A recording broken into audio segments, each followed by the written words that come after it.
Know her, please leave me be.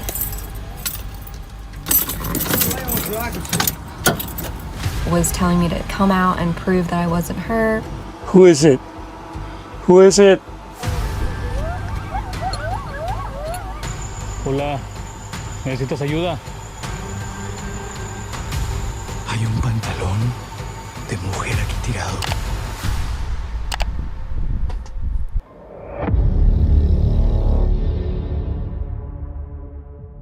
On October 26, 2025, the creator behind Roaming Reckless, a channel recognized for solo truck camping trips alongside her dog Tazzy, ended up unexpectedly stranded in the remote Colorado desert. What should have been a routine overnight stay slowly transformed into something more unsettling, shaped by heavy mud, deep quiet, and warnings she hadn't fully taken seriously. Before long, the desert no longer felt passive, almost as if it was aware of her presence. So it thunderstormed all night last night. There was this warning on this campsite when I found it that said, great campsite, but don't let it rain because you will get stuck trying to get out. So that's where the pickle comes in, because now we're gonna have to wait for it to dry up to get out of here whatsoever. Look at this boot, it just sinks. I drove out to the desert to camp for a few nights. Unfortunately, I forgot to check the weather app before getting to camp because I never check the weather app, and also it never rains over here. But as you can see, just my luck, not only did it rain and strand me out here, I'm about to find out that we're in for a record-breaking storm. While I was eating breakfast, minding my business, I got a severe weather alert on my phone that we were officially in a flood watch. Now, the reason that's so concerning is because we're in the desert, where flash floods can happen quickly and be extremely dangerous and unforgiving. We were entering into record-breaking weather. Not only the biggest storm this area has had since 1941, but also I saw this online. Grand Junction had its wettest day in over 50 years with 1.35 inches of rain. That also tied its 7th wettest day ever recorded. While that situation in itself isn't super scary, the reason this is so bad is because of the type of ground that we are on. It's just a type of clay that you cannot drive on whatsoever. It's the equivalent of driving on grease. No matter who you are or what type of rig you have to wait for the ground to dry out to get anywhere or do anything. Heavy rain, heavy thunderstorms, and people that have camped at this site before said that the dry creek will flood and it washes away the road, or at least it has with people before. I didn't want to risk it, but obviously I'll keep an eye on it because if water levels start rising, we're just gonna have to get out of here and deal with it the best that we can. There's already water down there, which it was completely dry yesterday. I'm basically just gonna try to leave Tazzy outside of the truck for as long as possible since we're gonna be trapped inside the truck tonight with heavy rain and thunderstorms, so. The rain is picking up for sure.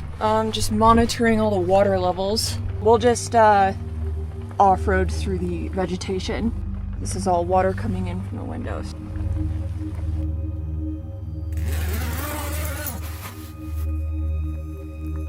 Honestly, I think we're getting pretty lucky. Like, the rain isn't super heavy, so we might be alright.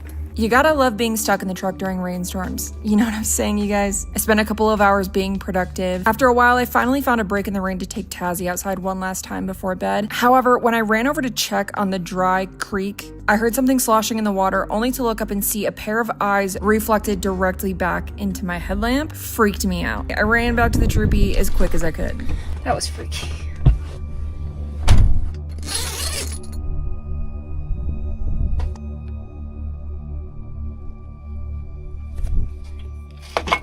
Well, I don't know what that was, but we're covered, so no one can see in here at all. Looks like it's gonna be raining all night and through the morning, so, and we're still on flood watch. She woke after a prolonged desert storm, stepped outside, and quickly realized the terrain had turned into thick gumbo mud. Her Land Cruiser sank just enough to make it clear she wasn't leaving anytime soon. She remembered seeing cautionary notes in campsite reviews, but only now did their meaning fully register. Even inside the vehicle, mud worked its way through the window seals, signaling that the situation was far from resolved. And as the day dragged on, the desert continued to reveal its challenges. Later that evening, she walked toward a dry wash to check on the rising water levels. The only noise came from faint movement beneath her headlamp, until a pair of eyes suddenly reflected back from the darkness. She hesitated for a split second before retreating quickly to the truck, with Tazzy right behind her. The flood watch notification on her phone carried more weight after that encounter. But the stillness didn't hold.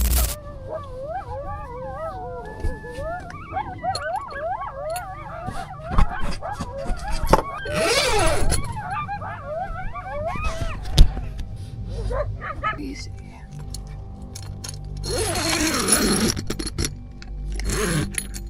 Sorry to wake you up, Tazzy. Coyotes out there or something.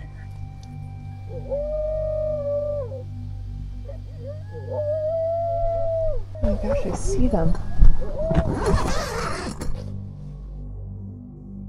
Yeah, I literally see them out there. It's probably what I saw earlier in the river.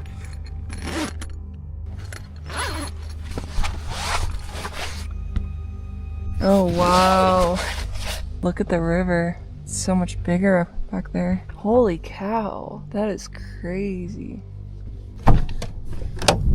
Holy mud. Come on, Tazzy, let's go. From what the forecast showed at this point, I thought we were pretty much in the clear. No more rain incoming, and while we were still under flood watch for at least another day, I was confident that if the water wasn't a threat by now, besides waiting another couple of days for the ground to dry up so we could get the heck out of here. But unfortunately, the worst was yet to come. In fact, after a couple hours in the truck, we got some blue skies and the sun even came out. It's crazy how much this has gone down in just a few hours.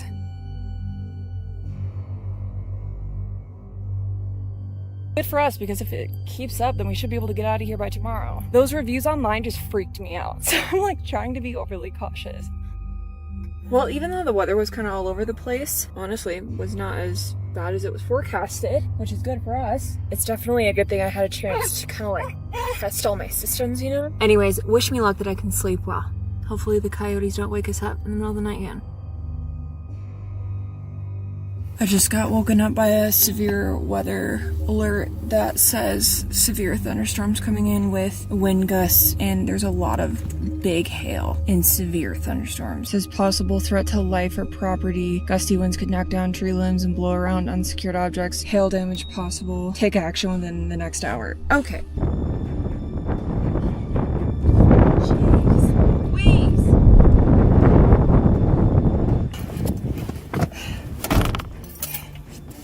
Let's get the heck out of here. Yeah, I think I just need to head towards town. Literally cannot. Oh, yep. Going down into a ditch because I can't see where I'm going. Oh my gosh, you guys see that lightning? It's coming for us. We're literally stuck in this freaking gumbo. I'm not even joking.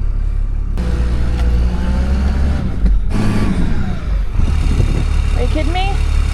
I think I'm literally stuck. At first light, Tazzy's sharp barking snapped her awake.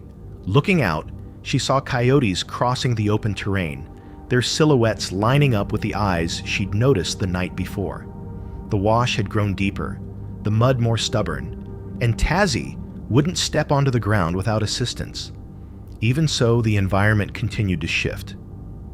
Hours later, the sun finally broke through the clouds, warming the ground and slowly reducing the flow in the creek. She returned to the banks and watched the water recede minute by minute for a brief moment.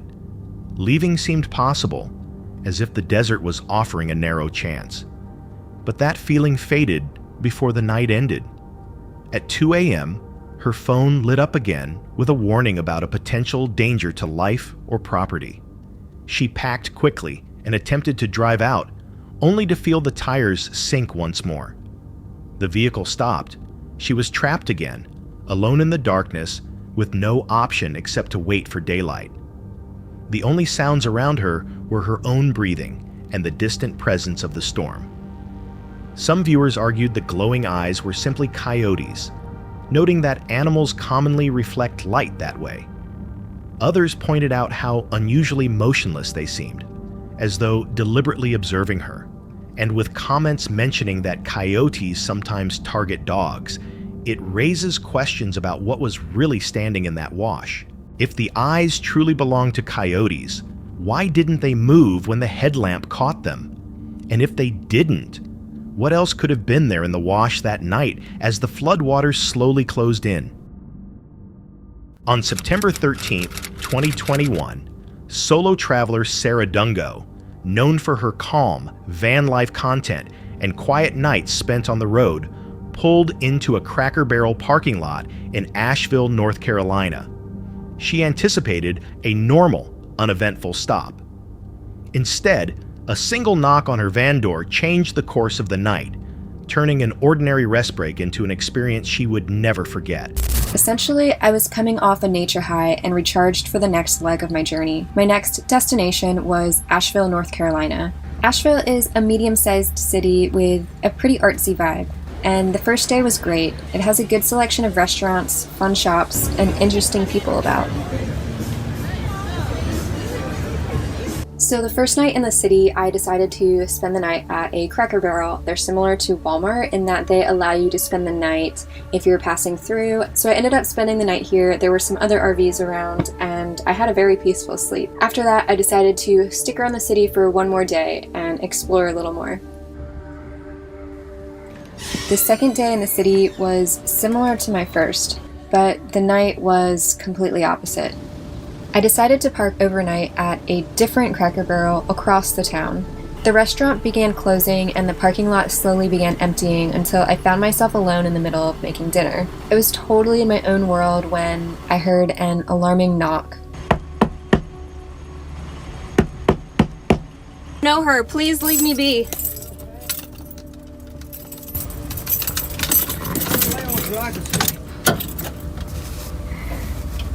Fuck your camera, man. You know that?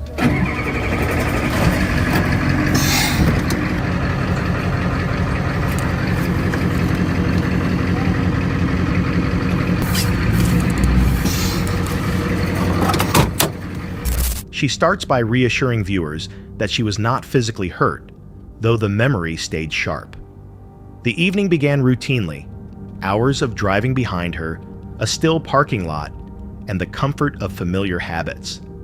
But once the restaurant closed and the RVs cleared out, the silence felt heavier than usual.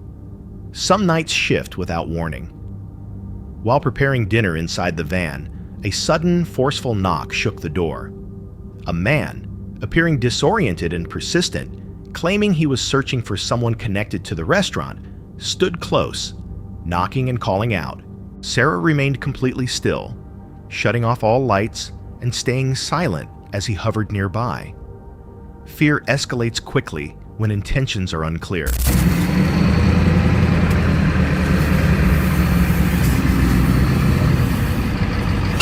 Oh my gosh, what just happened? Okay, so I'm safe right now, but I just had my first knock on the door. That was not the cops. Being alone. He was complaining about a girl that worked at the Cracker Barrel and, it broke her heart and thought that she was in my van, was telling me to come out and prove that I wasn't her. I was just proceeding to tell him, please leave me be. I am not who you think I am, and I'm definitely not sheltered from seeing the effects of what drugs do to people. It's hard talking to people that are inebriated. So when he continued to not leave and was trying to go to every door of the van, I quickly unhooked my propane, made sure my drawer was closed, and then drove down the street a half a mile before I could actually, because I didn't really have time to put my stove away. So I got around the corner, called the cops, and then from there I drove about 10 miles up the road. I am now at a place where there are other RVs. Before, there weren't any RVs at all, no other person in the parking lot. I'm gonna get a game plan here, but I've put in some ground between me and that unfortunate event so far. But yeah, maybe just to ease my mind and completely leave the state. I wanted to like Asheville, and I still do, and I understand the enjoyments of it, but I don't think at this point I'm vibing with it. So I've driven many miles away and nearly 2,000 feet in elevation upwards from the area where the incident happened. I'm sure I'll be thinking about it a little bit more, but I'm gonna try not to and try to let it go. I'm feeling still kind of awake and my adrenaline's still pumping. So I didn't get much sleep that night, and when signs of sunrise came, I was beyond ecstatic. I later found myself witnessing a special environment in the Blue Ridge Mountains. The light of day began to illuminate what was once a dark and scary night. When it became obvious the situation wasn't resolving itself, she moved fast. She powered everything down, disconnected the propane, grabbed her keys, and pulled away, slowly and deliberately, careful not to draw attention. Only after driving about half a mile did she stop to clean up what had been left behind in the rush. Sometimes leaving is the only option. Roughly 10 miles later, Sarah contacted law enforcement, relaying every detail she could recall. She parked near several other RVs, choosing to be around others rather than alone. Even then, rest wouldn't come. The sound of that knock lingered, louder than the engine that had carried her to safety. After a night like that, security feels uncertain. She eventually drove out of Asheville altogether, heading into the Blue Ridge Mountains, climbing nearly 2,000 feet in elevation before her body finally began to relax. Hours after the encounter, she watched sunrise spread across the ridgelines, allowing the quiet morning to slowly replace what the night had taken from her. Viewer comments shared a common concern. The man's explanation felt practiced, his actions deliberate. Many believed he had singled out what he assumed was a lone woman, underscoring how quickly a seemingly safe parking lot can become a vulnerable place. If Sarah hadn't listened to her instincts the moment that knock sounded, how close did danger really come? And how many travelers go through moments like this without ever sharing what happened? On September 26, 2025, the creator behind Jose Flores Terror entered one of the most frequently discussed forests associated with unexplained screams and recent disappearances. His channel is known for recording authentic nighttime investigations in locations believed to be cursed, and on this occasion, he went in alone. Walking along a dry footpath, locals consistently warn against using. Está apenas cayendo la noche, me encuentro completamente solo en este lugar. Hay muchas historias en este lugar, hay muchas experiencias paranormales. Las personas dicen que algo habita este bosque, que es bastante común escuchar voces de niños. Y ahorita estoy aquí en la entrada principal de este lugar. Han perdido varias personas que no han encontrado el camino de vuelta para salir de esta zona. Inclusive hace muy poco la policía tuvo que venir a este lugar, por más que inclusive trajeron perros para poder hacer la búsqueda dentro del bosque, no lograron encontrar a aquella persona. Voy a caminar por aquí hacia lo profundo del bosque. Estoy solo completamente, no está nadie conmigo. Lo peculiar y lo extraño de este lugar es que las personas comienzan a escuchar gritos que provienen directamente de lo profundo del bosque, a lo cual, como les digo, llaman a la policía para intentar buscar, pero al momento de que vienen a revisar se dan cuenta de que no hay absolutamente nadie. Entonces la gente dice que todas estas voces son las que hacen que las personas se pierdan, porque ingresan en el bosque y comienzan a caminar y caminar sin darse cuenta de que pues ya se perdieron y no logran encontrar el camino de vuelta.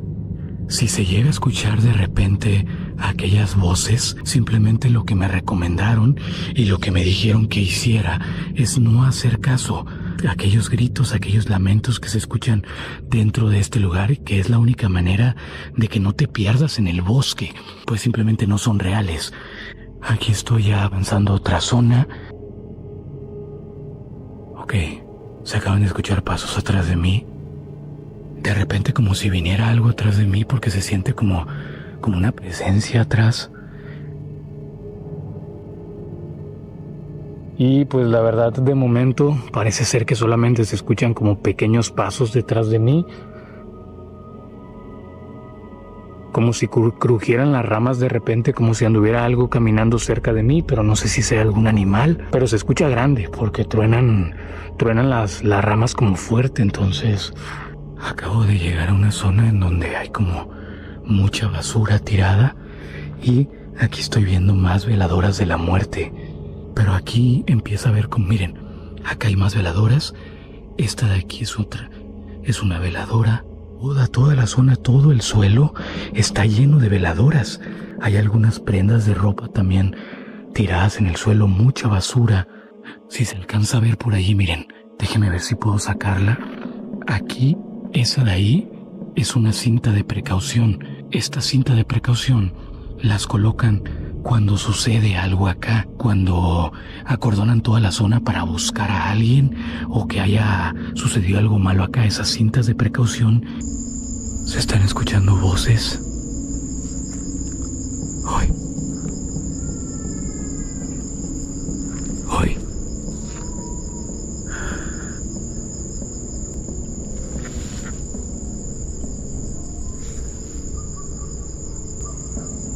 Se están escuchando estas voces que parece ser como que vienen hacia acá o están a lo lejos. Es que no puede haber personas acá. No hay personas acá. Estoy completamente seguro. O sea, personas físicas no son. Hoy. Otra vez. After sunset. As he moved farther down the narrow trail, the stillness began to change. He noted the sound of footsteps behind him and the sharp snap of something breaking in the brush, as though someone or something was keeping pace. He stopped, convinced that a presence had been following him since he first entered the forest. But the disturbance would extend beyond sound alone. Deeper inside, he came across a small clearing littered with items that seemed out of place. Melted wax, veladoras commonly associated with rituals, and a length of police caution tape hanging nearby. The scene suggested prior investigation or activity. While inspecting the area, he reported hearing unclear voices near the tree line, faint but distinct enough to stand out. And not long after, the situation escalated. Soon, the noise shifted again. He described hearing what sounded like a woman crying somewhere ahead, far louder than anything before.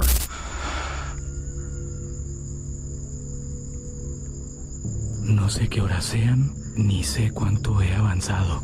Lo único que sé es que vengo de allá. Entonces tengo que seguir este camino, porque ya ni siquiera sé cuánto me ha adentrado hacia el bosque, pero estoy tratando de seguir como una línea recta y en algunas partes dejo como que algunas cosas como colgadas en los árboles o en el suelo para ubicarme y poder pues saber dónde está el camino de vuelta, porque esas voces que se escuchan para atrás, no sé si está ingresando alguien al bosque conmigo, pero se escucha esas voces y son voces de persona. O sea, se escucha súper claro, como si alguien estuviera hablando.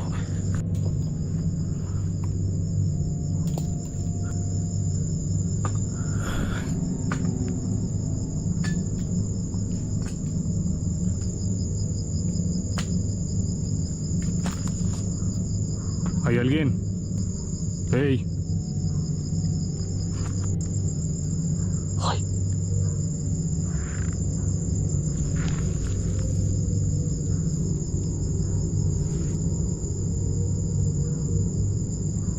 Se está escuchando una mujer, no se escucha claramente lo que dice. No sé si está diciendo ayuda o no sé qué está diciendo, pero es una mujer. Hoy.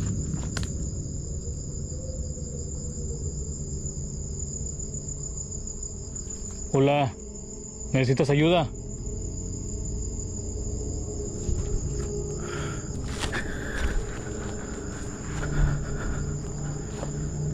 Se están escuchando muchos ruidos. Ese lamento que se acaba de escuchar atrás de mí, como una mujer llorando.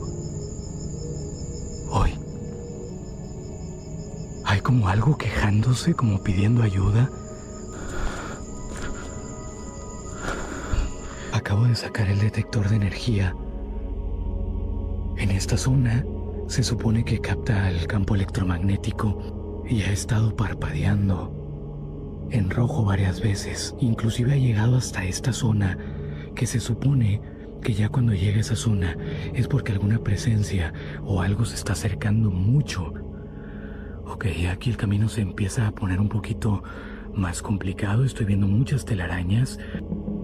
Miren, miren, miren, miren.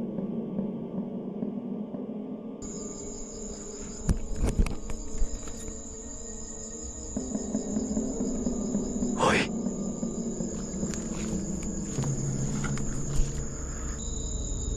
Definitivamente eso se escucha como alguien llorando. No sé si sea una mujer o un niño. Hay un pantalón de mujer aquí tirado que ya se ve antiguo, o sea, como si ya tuviera tiempo en este lugar. No sé de quién habrá sido este pantalón, pero qué coincidencia, ¿no? Que me haya encontrado esto y lo que se está escuchando es como un lamento de una mujer. Hay otro guarachequi de mujer también.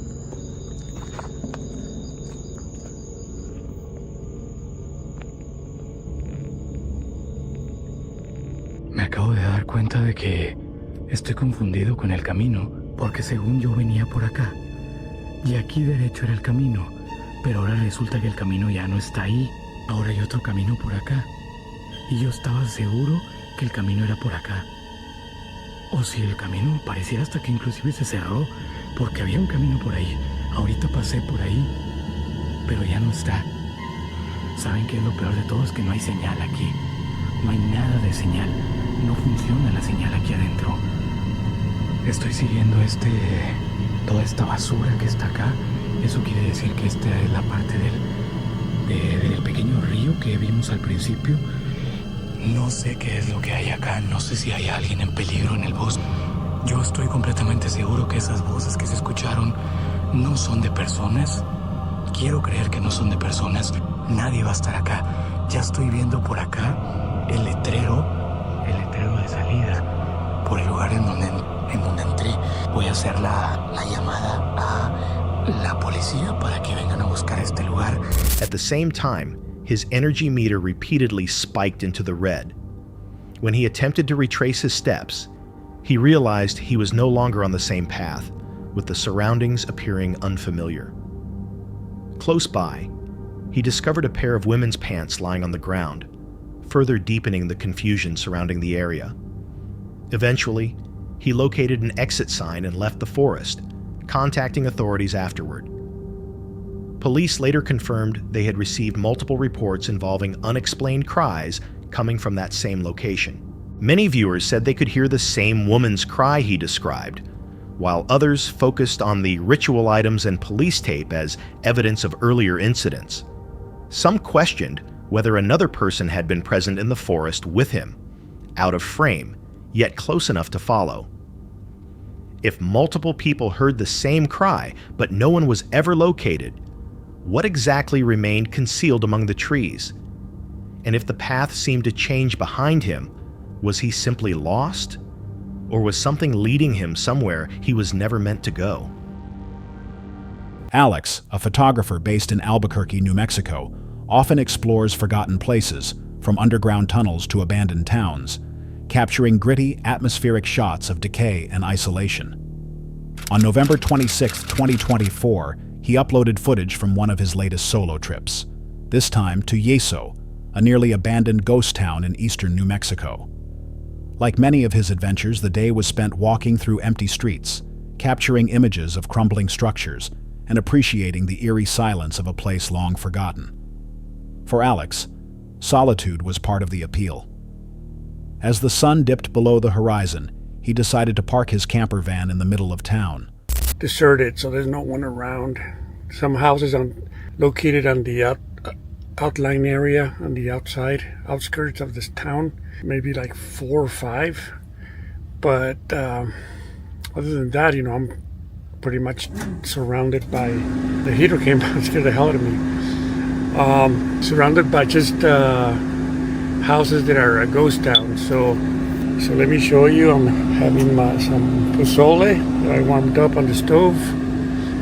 And then give you a little bit of a tour, have all the lights on, have all the windows closed, including there's a curtain for the front that closes. This is the restroom here and the shower. And then, like I said, I have the windows closed. That's all the windows are closed. Far from any main road, far from anyone. Or so he thought.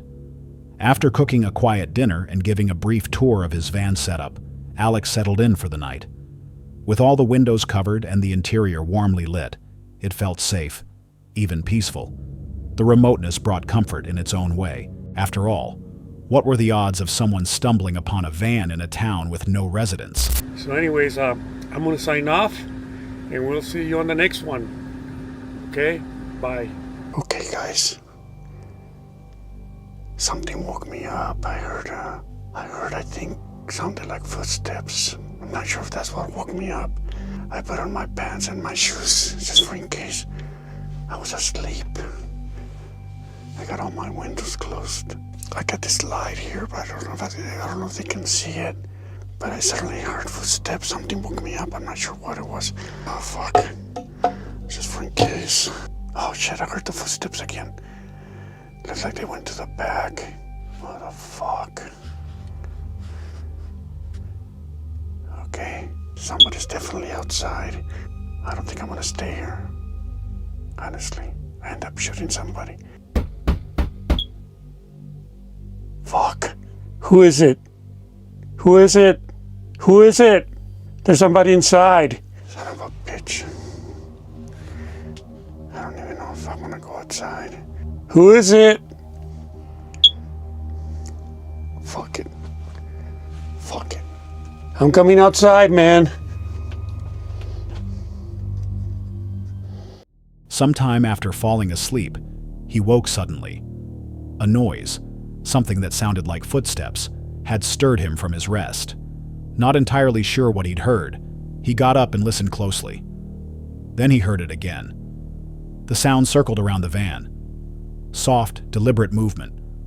Someone, or something, was outside. But that comfort didn't last. He stayed still, listening. Then came a knock, and then another. Whoever was outside wasn't announcing themselves. They weren't speaking, just walking, knocking, waiting. Just so you know, I'm armed. I'm opening the door.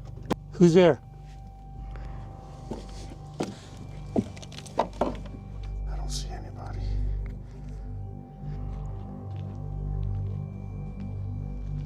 The tension was unbearable. Grabbing a flashlight and preparing himself for the worst, Alex made a decision. Instead of waiting to see what would happen next, he opened the door and stepped outside. No one was there.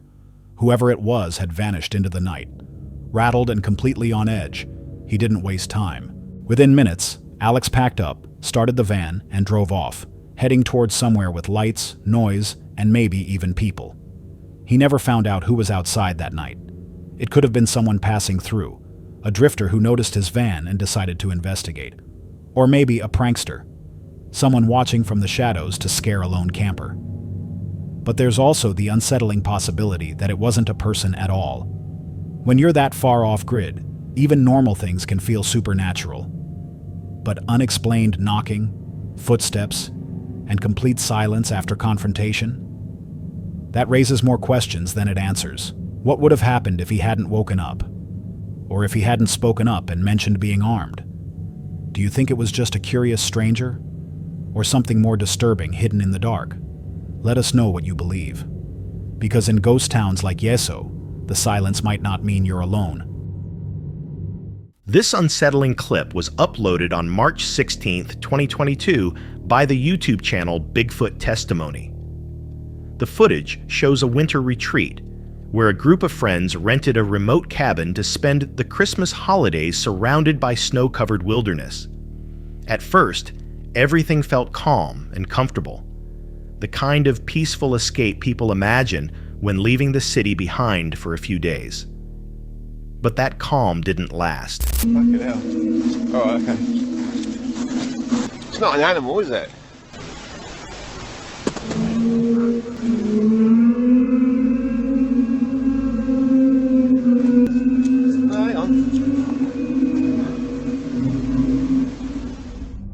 During a casual hike through the nearby forest, the group encountered something they couldn't explain.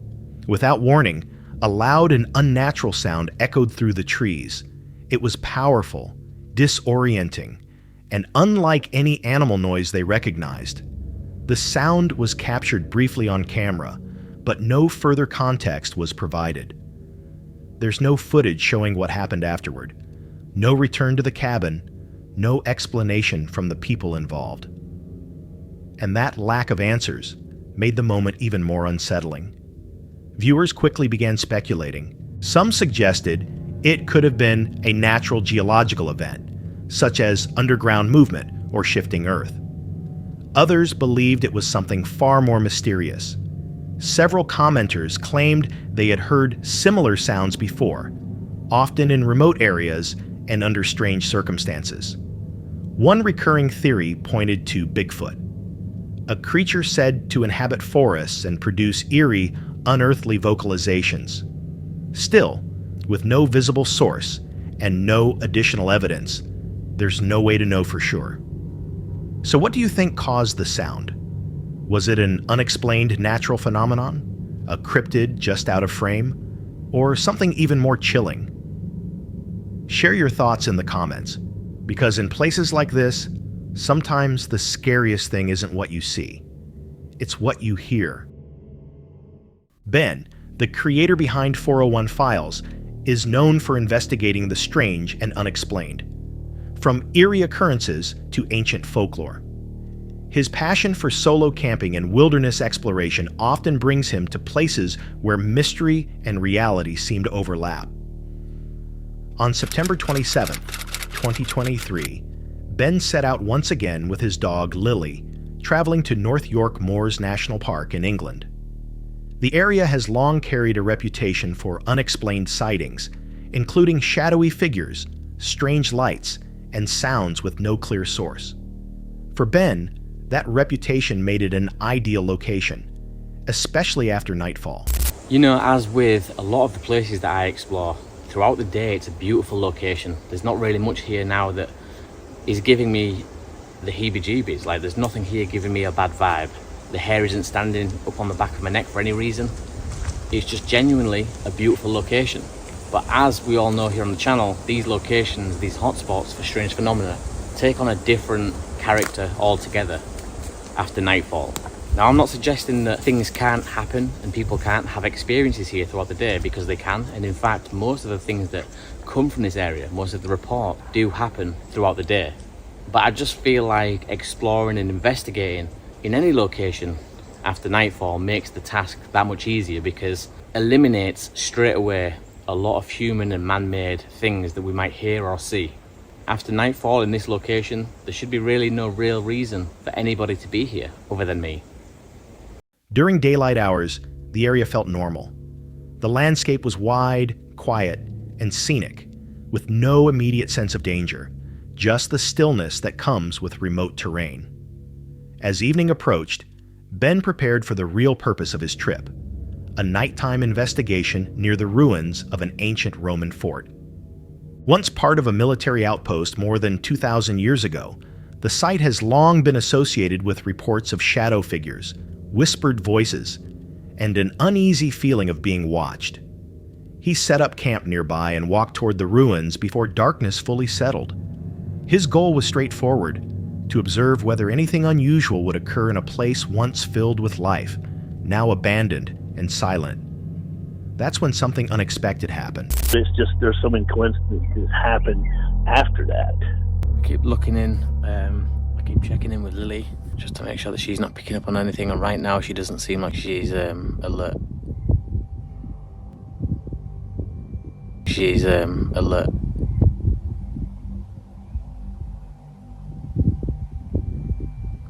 Is that someone shouting?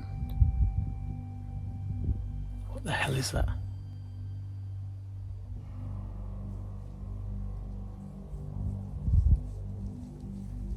While moving through the area, Ben heard what sounded like a distant human voice echoing across the moorland. In such an isolated setting, the sound felt out of place, and its direction was impossible to pinpoint. Despite the uncertainty, Ben remained calm. It would be so cool to hear something of that era, something that I could identify as being out of place. For example, the sounds of wooden wheels of a horse cart or something like that. You know, that just wouldn't be something that you'd hear up here, especially with it being on grass. So if I heard that, that would definitely be out of place. The sounds of chainmail or horses would also be out of place. It's actually a lot darker than it's appearing on the camera. On the camera it looks quite light, so I think that the camera must be working overtime to expose me correctly. Whereas here in real life, it's much, much darker.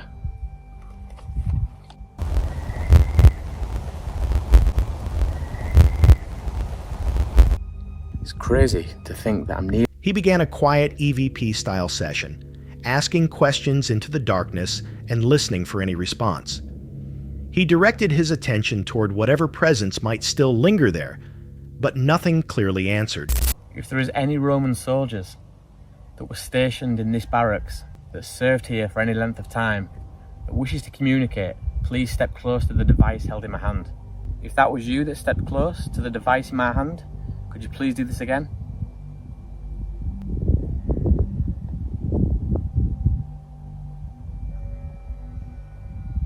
Was you a Roman soldier here? Make the lights on the device go up to indicate that you was. Was you stationed here as a Roman soldier?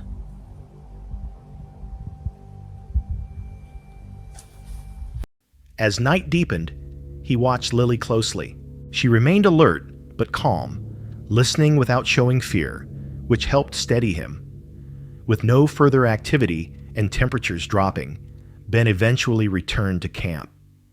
The voice he'd heard earlier stayed with him. It could have been anything: wind, wildlife, or a distant hiker just beyond view. But given the isolation and the history of the location, explanations remain uncertain. Some believe places shaped by intense human history leave residual impressions behind. Others suggest lingering energy replaying fragments of the past. Or perhaps it wasn't human at all. Was it coincidence? A trick of sound carried across the moor? Or did Ben briefly cross paths with something far older and far less human? Share your thoughts, because in places like this, silence doesn't always mean you're alone. That's it for tonight. Which moment creeped you out the most? Drop it in the comments. Have your own story? Share it with us, and stay tuned. The next one is even darker.